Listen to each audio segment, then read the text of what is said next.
fire burn them. I go put out for fire.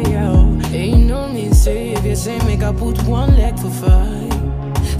Fire burn them. I go pull leg for fire.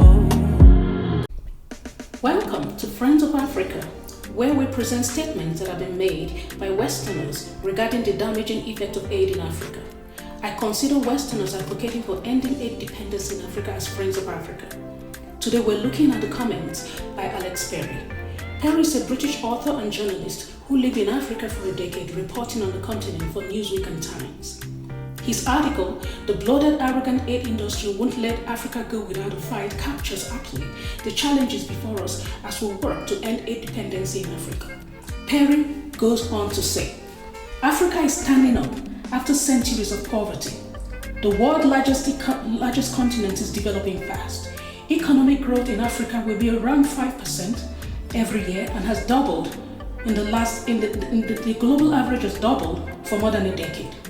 The proportion of Africans defined as absolutely poor, that is living on 1.25 a day or less, has fallen by the third to fourth to even 10 since the 1990s. There are now 160,000 millionaires in Africa, and the average African earns $1.720 a year, which is $200 more than the average Indian. More than 30 years after Live Aid, Ethiopia's first yuppies are traders on Africa's first commodities exchange.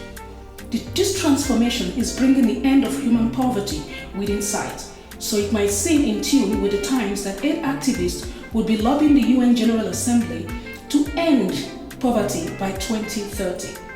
But to believe this is to misunderstand the dynamics of the aid industry. The campaigners to end poverty by 2030 are asking for the end of African poverty through aid, not just the end of African poverty, but the end of African poverty through aid. Foreign aid has long been problematic, sometimes corrupt and generally inefficient.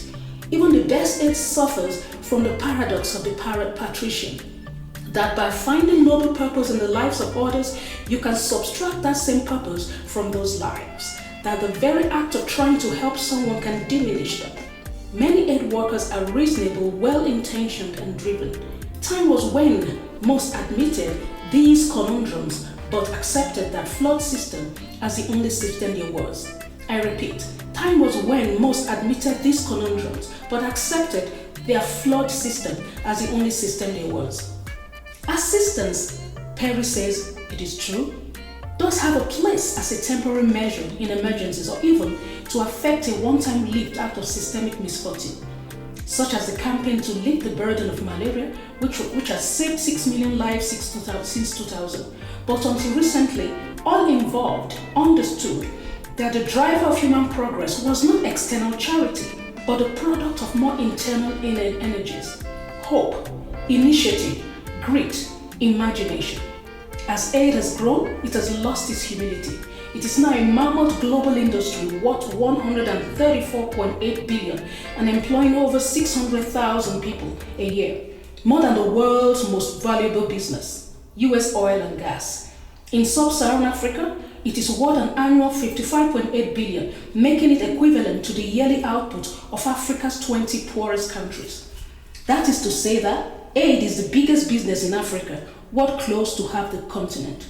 Like any business, aid looks to protect its bottom line and to grow, and aid's business is crisis. So it is that even as the African economies have rocketed in the new millennium, aid agencies have used vast budgets to blanket newspaper front pages and billboards across Western capitals to portray a continent that has never been worse. The only way out, so the chorus goes, is more aid. Those who live outside Africa can be forgiven for being blind to the aid business self-interest, faced by the excruciating blackmail, an image of a starving baby, and not knowing any better. Who would dare call it out? Inside Africa, however, that image is seen for what it is, a misrepresentation so gross it approaches a lie, whether of Africa or its needs or the ability of aid to assist it. It is literally the infantizing of entire continents. I repeat, those who live outside Africa can be forgiven for being blind to the aid business self-interest, Faced by its excruciating blackmail, an image of a starving baby, and not knowing any better, who would? Who would dare call it out? Inside Africa, however, that image is seen for what it is. A misrepresentation so gross it approaches a lie, whether of Africa or its needs, or the ability of aid to assist it. It is literally the infantilizing of an entire continent. Thank you. Thank you indeed for listening. Don't forget to like and subscribe. Thank you.